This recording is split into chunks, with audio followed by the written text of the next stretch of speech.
తన ఊపిరి నీ నాసికారంధ్రములో ఊది జీవాత్మగా జీవం పొందుకొని మానవునిగా జీవించమని పలికిన ఆ దేవుడు నీవు శాపానికో లేదా ఈ లోకానికో దాసోహమై నాశనాన్ని కొని తెచ్చుకోకూడదన్నదే ఒక్క ఉద్దేశమే దేవుని యొక్క ఉద్దేశం.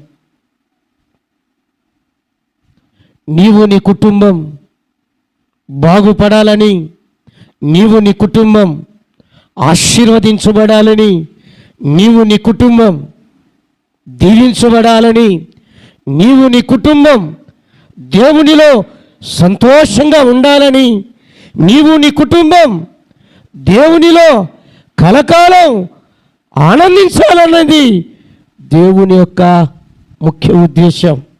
అంతేకాని మరొకటి లేదు.